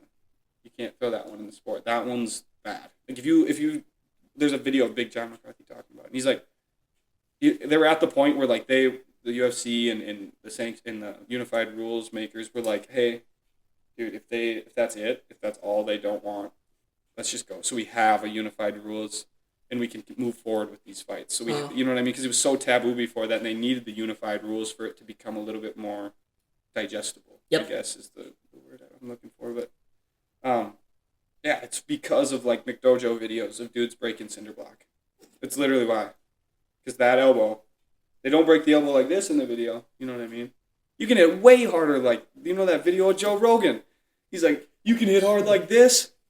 I can hit way harder this way. Yeah, you know what I mean? I can. In like the bag. Or you know what I mean? You can hit way harder this way with your hips all the way through it than just this. You know what I mean? That'll hit hard. It won't feel good. But there's so much more rotational force in centripetal, I think is the one. Physics and fighting. Physics and fighting. Centripetal force is the force behind that. I think this is a whole different one. This is more gravity behind it. So, gravity isn't the only thing that matters. But whatever. I think it was stupid to be banned in the first place. It's back, and has anyone really used it all that much? I haven't seen it. Me either. I don't know if John maybe tried he tried to throw one against and Stipe. like, hit him in the pec or something. I don't know. Maybe I remember that. But let's see. Speaking of John Jones, what do we got? 3 more fighters left? Yeah, I got 3 on me. Let's do Tom Aspinall. Ooh. Speaking of John Jones, let's do Tom. Come on, let's make the fight. I agree. I'm gonna throw him at 5. I'm leaving some space up top because Tom Aspinall. Gotcha. So I'd put him at 5. He's really fun and he's a fresh face. And I remember watching his fights when he was like, he had like the shitty tattoos in the fucking like real broccoli hair. Yep. I remember watching those, and I watched the fight where he tore his knee up, like before he was a champ. I've watched his stretch up to the title, and now John's just edging him, you know? There's a great picture, I'm sure you've seen, I'm sure a lot of people have seen, of Tom looking at him from the crowd. Ooh, really? It's good. Ooh, it's good. I'll see a lot of those. I'll find the Aspinall one. Good. He's like, John's walking out for his fight, and Tom's like this kind of behind him. It's really good. It's really good. Tom's like, me next. I want that fight to happen more than anything.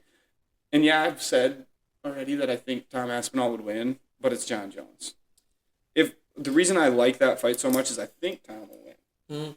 But it's Jon Jones. And if anybody's gonna do it, if anybody's gonna do it at darn near 40 years old, it's gonna be Jon Jones. And that level of uncertainty that I still kind of have is why I like that so much. Yep. You know what I mean? Like I'm somewhat. You can never be certain. It's a fight, but I'm somewhat certain that Tom Aspinall's gonna fucking flush him out. You know what I mean? Knock him out. I really think that. Dude, he's reached a point. Every fight he has now, he knocks him out in a minute. Exactly. It's scary. It's still like, a point, but it's right. How does he look in a 5-round title fight then? You know what I mean? Mm-hmm. So there's a lot of things to that fight that there's more than meets the eye in that fight, and I think Tom would win, but if it goes more than one, God, then that scale starts to switch. We don't know what we're going to see Jon, from him then, right? Yep. Then it starts to switch to Jon because he's more known in those championship rounds. He's been there many times, so who knows? Maybe Tom Aspinall's knockout power goes away by mid-round third. You know what I mean? Mm-hmm. Maybe he's lost his gas and Jon can just maul it. I don't know. You know, it's so unpredictable, right? But Jon said, like, I don't want to risk my legacy for somebody who's still somewhat unproven, which is kind of true, but he's the fucking interim champ. Yes. And you're the champion. Do you know what that means? The inter champ is not supposed to defend the interim champ. That's never happened. Never ever happened. There shouldn't be. Why is there 2 champions at heavyweight? Jon fighting. Mm-hmm. You know, or retire. Pick exactly. Don't just lead us on. No, I'm tired of it. So I really like Jon Jones a lot. Mm-hmm. But he's starting to lose it for me. Especially after that last fight with Stipe. Yeah, he finished him and it was cool. It was a cool spinning back kick. But Stipe looked like shit and Jon didn't look that great. No. Like up until that spinning back kick, I was like thinking like, God, Aspinall would fucking maul both of these two. You know what I mean? Stipe would get obliterated and even by like Aspinall. up to even at the point, Jon didn't look fast. In the Cyril Gane fight, Jon, the minute they were on the feet, Jon looked slow. He slips across and gets in on the hips and takes him down and finishes the fight. Yeah, so he was a flawless performance, but he looked kind of slow on the feet. There wasn't enough time for you to really know if Jon looked great. And then he fought a slow Stipe and still looked slow. He didn't look that much faster than Stipe. And one of the things that Aspinall's absurd with and otherworldly with is his speed. He's so fast. He moves like a middleweight. Mm-hmm. So, I don't know, man. I don't know. It'll be good. Time will tell, right? We'll hope. Time will tell. Speaking of time telling, tomorrow, the next fighter, he's in the main event. Adesanya. Number 2. Yeah. Just because he got me into, like, I was a fan of the sport before, but he got me into training. I watched his fight with Costa. Had a few beers with my roommate at the time, and we watched his fight with Costa. He just outclassed him. And we signed up for the gym that day.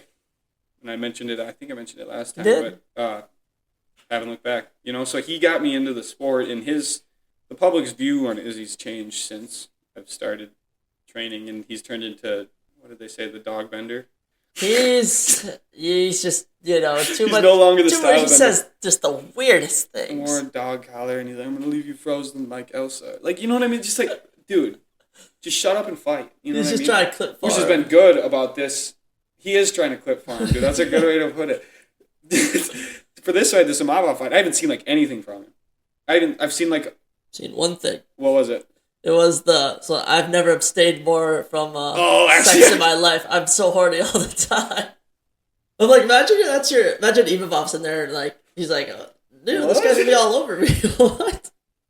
Dude, Dustin Poirier said it one time. He's like, would you rather fight somebody a man who's recently had sex, or a man who hasn't in months? I'd probably rather fight the guy who was recent. You know what I mean? Damn, like the guy who has it in months is probably a lot scarier. It's crazy. It's a lot scarier. So I don't know. There might be something behind that, but I don't know. I've never tested it out. I might have to get. Yeah. There's a lot of different things to do before. Yeah, do you think he'll beat Imavov?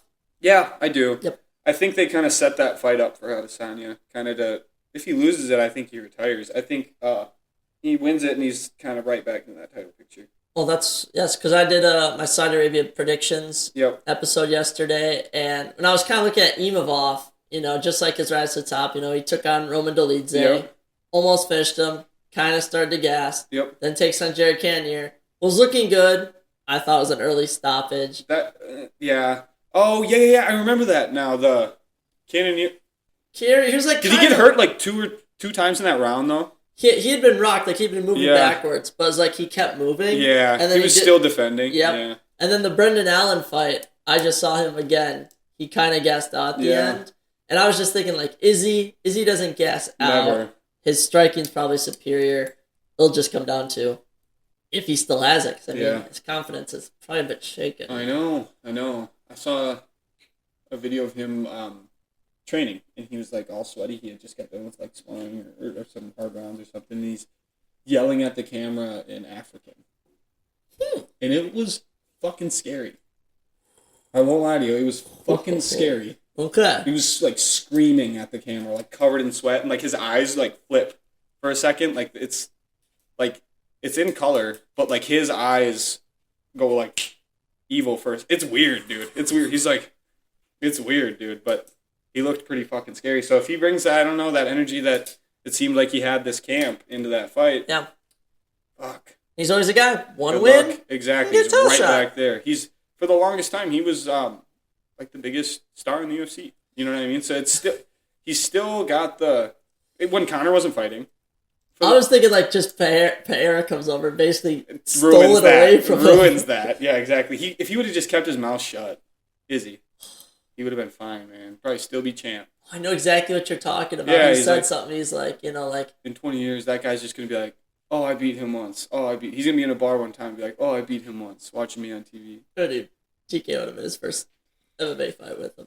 Izzy did get him though, so still one of my favorite knockouts. Me too. I went insane. I screamed for like 2 minutes, like, oh my god, go to sleep, go. I love Izzy, and me and my brother partying a little bit that night, having a good time, and it was just. I was like, God, no. I kind of saw it happening again. Because he had him up against the cage. Exactly, and he was like, hurt. You know what I mean? I think Izzy even said something after the fight. He's like, well, I was playing a little bit of possum. I don't.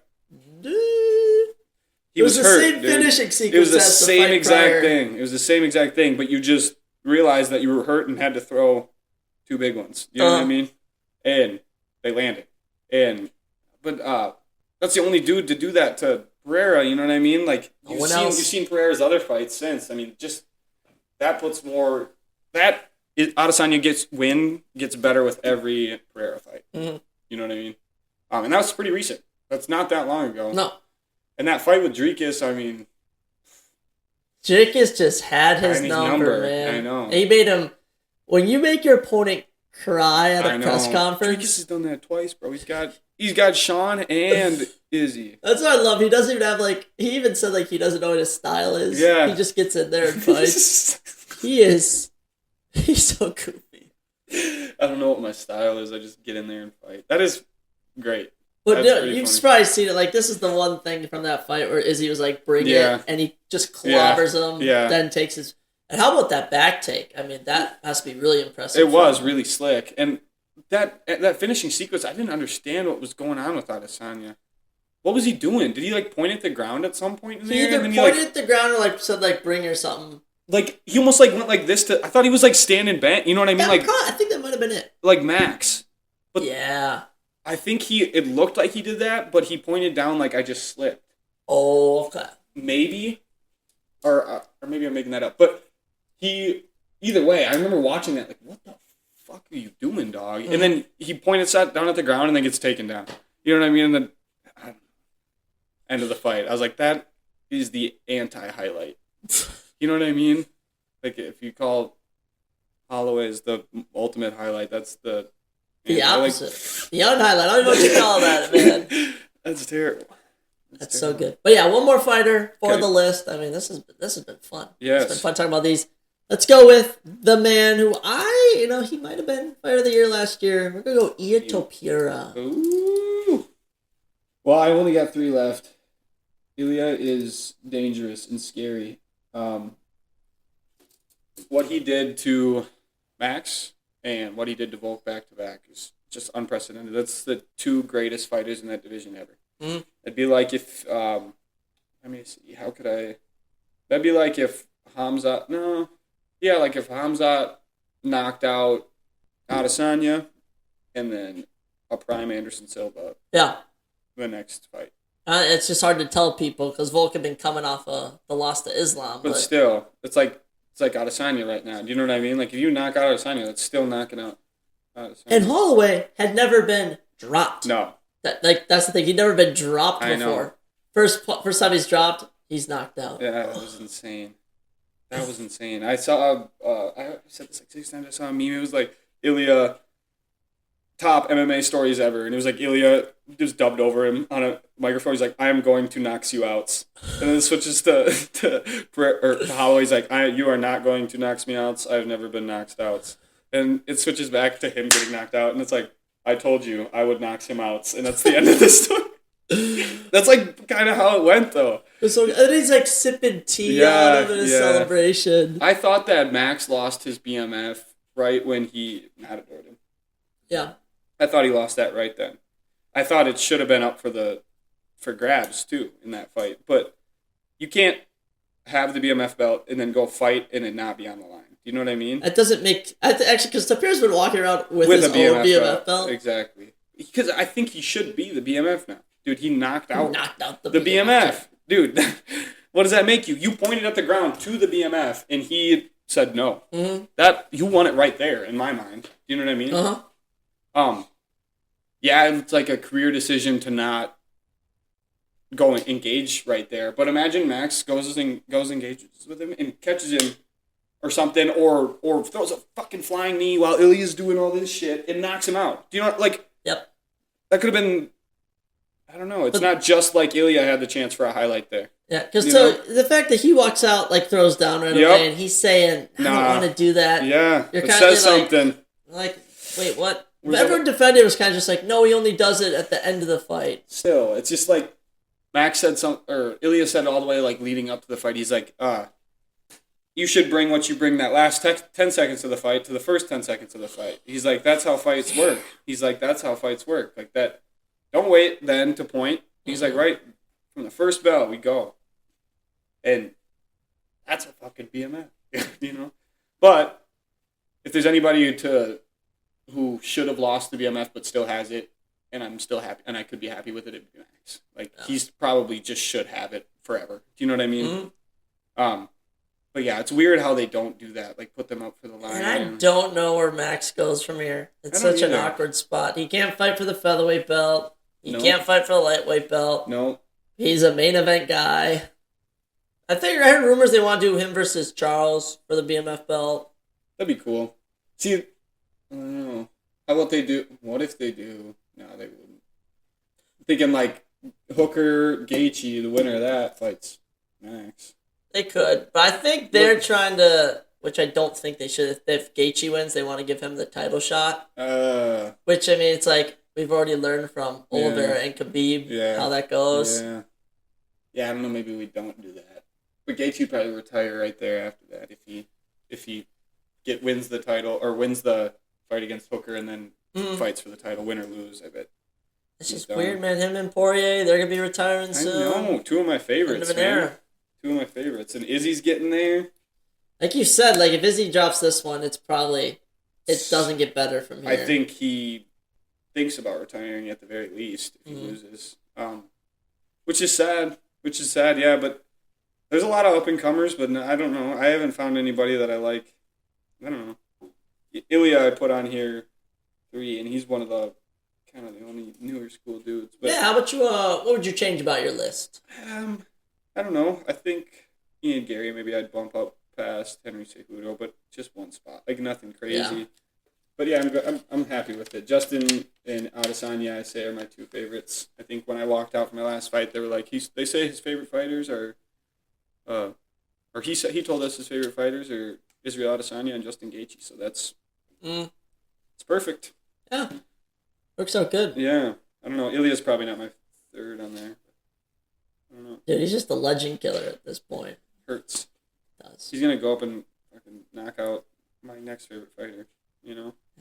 It sucks. Dude, UFC. I might be in Vegas for 313 when it was going on, so I was looking at tickets.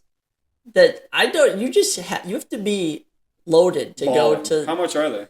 So nosebleeds 500 to 300. Dude. Which I'm like, okay, I don't want to pay $300 to sit in the back. Yeah. And then like nice seats, like where you can actually like you're almost like level, not like on the floor, but like level. 1,100. Oh my god. And I'm like, okay, so you want me to work like a full 2 to 3 weeks, depending on what you're doing, a week, 2 weeks, and then all that just goes towards the ticket. Yeah, not even getting there. Not even like getting there, eating anything. No. And you look at it, it's just like all celebrities there. Yeah. It's like that's why that they cost that much. Like I don't know, what were the tickets to the Sphere? Something like the cheapest one was like all over $1,000. All over. You know what I mean? It was like there was a cheap ticket for like $4,000, I think. And it's like Dana kind of set out to advertise to like the 18 to 24 male demographic, but none of those guys that aren't famous can't get to the fight. You know what I mean? You watch it at home. Might as well. Unless you have $1 billion, dude, which is kind of ridiculous. Like I've never even looked at the prices of a fight because I knew that they're absurd. I think the last fight night they had in Minnesota was Francis Ngannou a while back. It was the one with the lone posters that I actually have that's here. from Minnesota? That's sweet. And that's really cool. They're going to Seattle for May. They're trying to go to Iowa. What? Like, guys, why Iowa? What's in Iowa, dude? Minnesota. Where would they do it in Iowa? Probably, Des Moines? It'd have to be. Yeah. Maybe where... There's actually, wherever the Hawkeyes might be there. Basketball, whatever. The basketball, wherever Caitlin Clark was at. I don't know. I think there's a NBA G League. There's the Des Moines T-Wolves in Iowa there. So I don't know. I think that stadium, but I don't know if that holds enough people. I don't know. I'm just glad they're kind of moving away from the Apex. Yeah. I like crowds make it, honestly. I agree. The reactions. Yeah, and like each crowd is going to be a little different too, depending on where you are. You know. How was your crowd? Good. When I was like the second fight of the night, dude, because we had 2 people on the Muay Thai portion, and we had 4 people on the MMA portion. Ooh. So did Muay Thai? How did you went 3-3? What was the balance there? 1-1 Muay Thai. What does that make it? 2-2. Also full split. No matter which way you do. Yep. I won my fight, which was the second fight of the night. Now they had to give my coach enough time to go back, tape hands, warm up our next guy on the Muay Thai card. Yeah. And then go all the way through it. So I don't know where were... Oh, so there was like not that as many people there when I fought as when... So it wasn't like empty, but it was like the loudest part of the room was my few tables that I had. Oh, that's good. It was really cool, but this fight I'll be like one of the last few fights on the Muay Thai card, so for sure. You have a nice little audience for that. Yeah. The dude that other guy that fought Muay Thai from my gym fought a guy that I have fought and fought and beat, and he lost to him. So it looks like maybe another potential fight down the road is guy's name's Dalen Trigg. I fought him. It was both of our first fights, and I beat him unanimous decision. And he is now 6-1. He's 6 and Jimmy. He's been trying to get active. 6 and Jimmy. So, and beat a dude from Mark 44. 6 and Jimmy. You got trademark. That's gonna be the new thing when you lose to someone. Yeah. Or when you beat someone. Yeah, I got you. Yeah, I know what you mean. But 6 and Jimmy. Yeah. I don't know. I couldn't do the total record, but the total record of all my opponents is something like 22-2. Okay, and so you being 3-1, opponents 22-2. I mean, like if you add up all their that's impressive. Especially now. I think about that because with Khabib, they bring up that his first 20 no, opponents, it'd be 20. They had such a differential. And a lot more losses. Yeah. Some for you, you're already fighting winning guys. Right. As well, even the dudes that I fought early, they've gone on to win a few in a row. Besides this last guy I fought, he's got 2 losses. So I think it'd be 20-something in 4 instead of 2. But still, 20-4 or something. So, yeah. I don't know. I've fought some decent dudes and come out on top. Even the dude I lost to, he's now 9-0 and 1-0 in MMA. Whew. Yeah. So my next question is this next fight against Gabe, is it the hardest fight you'd say so far? No. Yeah, I think every fight is your hardest fight. Okay. You know what I mean? Until you're done with it, you don't want to think about it any other way. Yep. Yeah, we'll just leave it at that. I don't want to. Yeah. I know exactly what you're saying. Yeah. I don't think there's no point in getting ahead of yourself. You know what I mean? It's going to be the hardest fight. I hope it is. You know what I mean? That's how I'm training for it. Is that it's going to be the hardest fight I've ever had. So I sure hope so. He's got to show up because I know I'm gonna. I know I'll be there. One thing about me is if you put me in a pair of 10-ounce gloves and you get close to me, I usually hit you pretty fucking hard. And this dude doesn't like to get hit. So it's gonna get styles make fights, man. Styles make fights. It's gonna get a rude awakening with them first few that land. Yep. The first 30 seconds I land one. I put you on notice. That this is how I'm gonna be throwing this whole fight. And if you don't wanna eat those shots, go down now. You know what I mean? So. And I'm not trying to have you put your game plan out there, but it's like, are you gonna try and just go right across right away with a guy like him? Is it more of like a feel out process at first? There's always that first initial 15, 30 seconds of feeling out, right? Okay. It's usually that first minute of the fight is you kind of reading some stuff. You don't even really realize what you're reading, but your body's just kind of picking it up. Every time he's getting closer to me, I'll kick his leg. You know what I mean? Like anytime he comes down throwing a shot, you know what I mean? I'm just instinctually looking for something. You know what I mean? That first minute, you're throwing stuff hard. I don't know, but it's not that all out go until I catch him once good, and you can tell I'm getting a lot better at that. Like I hit this guy in this last fight, and I saw his leg come up out of my peripheral, and then I was like, okay, now it's like that. He felt that one. You know what I mean? He felt that one. I saw his legs kind of wiggle. Now it's time. You know what I mean? Put it on, go. And then that switch for me happens like that, and then it's just, you know what I mean? I'm throwing it. If you watch that fight, like there's 2 or 3 times he's up against the fence, and I'm just chucking. I'm throwing hammers at him. I separate back out, right back in. You know what I mean with that shot. So, I don't know, just reading stuff, and I don't think I'll go straight at him like that. But don't be surprised if I finish him in the first round. All right. I really don't. I mean, at this point, would I expect nothing less than the last one? Don't be that surprised, man. But I'm ready for 3 rounds. I'm ready for the whole fight. I think that's a great mentality. If you're I ready don't for think the whole he is. I don't think he's ready to get hit like that for 3 rounds. So we'll see. That's what I mean. Good stuff. So yeah, there's your little fight prediction right there. Amen. Yeah, first round. It's gonna be quick. Plus, I mean, when you're saying like first round, and your opponent maybe hears that, and he's maybe thinking like, okay, I get out of round 1. This is all mine. Right. You're still dangerous. Round 2 and round 3. It never ends. Dude, let's go 4. Let's go 5. I'll fight you 10 rounds. Now, champion in Muay Thai, are these amateur? They are 5. Championship fights will be 5 rounds. Yep. Same idea with MMA amateur. Which the training camp for that?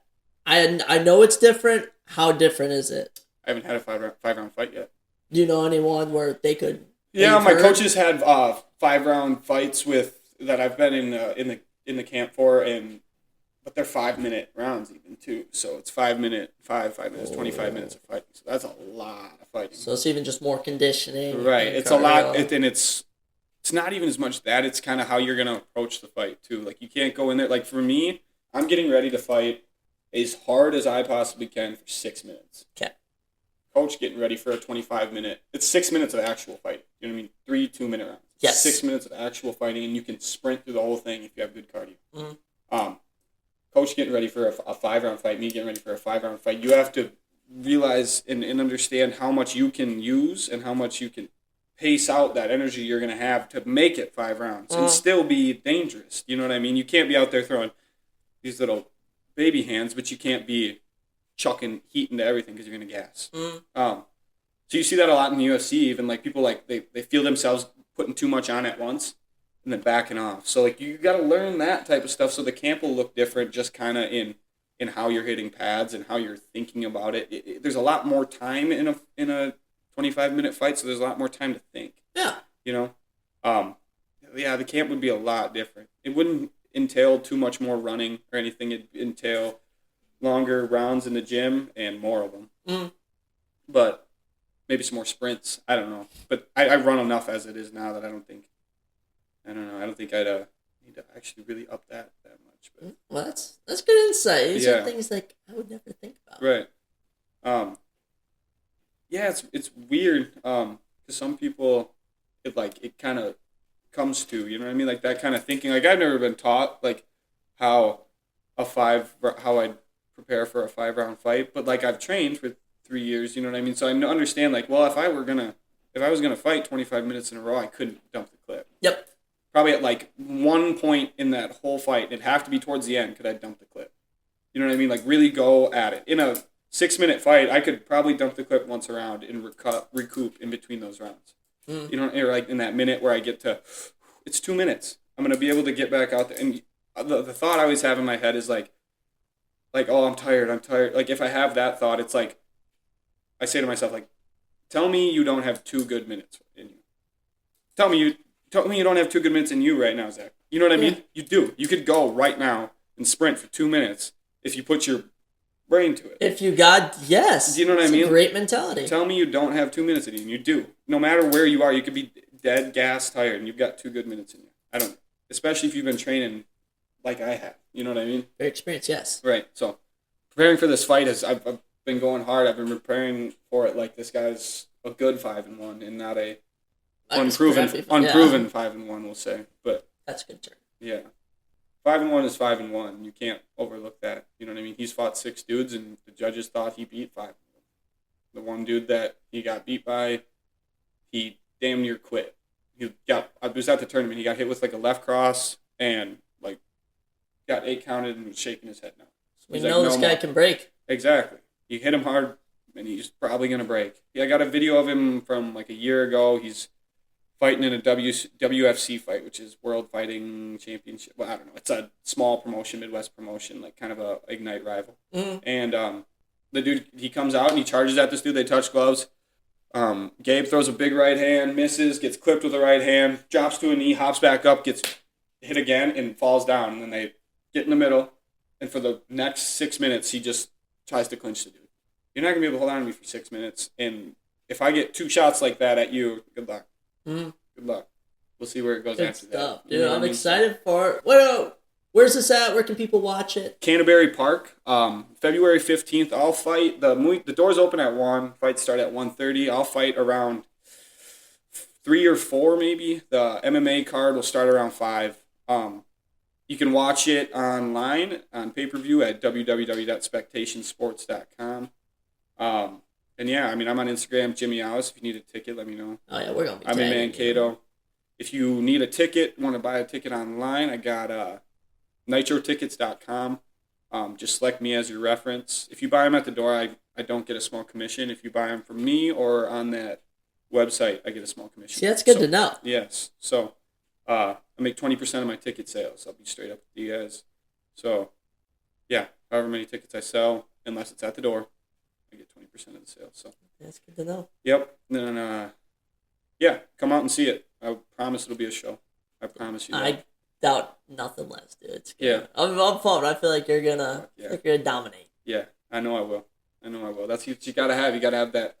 It's not just thinking. You know what I mean? Like I want to know I'm gonna go in there and at the very least perform. Like I know I won't put on a boring fight. That's not in me. So, quick. It feels like we're kind of getting close to the end. My mom listened to the last one. Oh, she's really? She's like, thank you, Mom. I wanted to thank my mom. Is what there it is. But she was like, well, you laid out a few thank yous, but you didn't say one to me. And I was like, well, you're always my first thank you every other time. So thanks, Mom, for everything you do.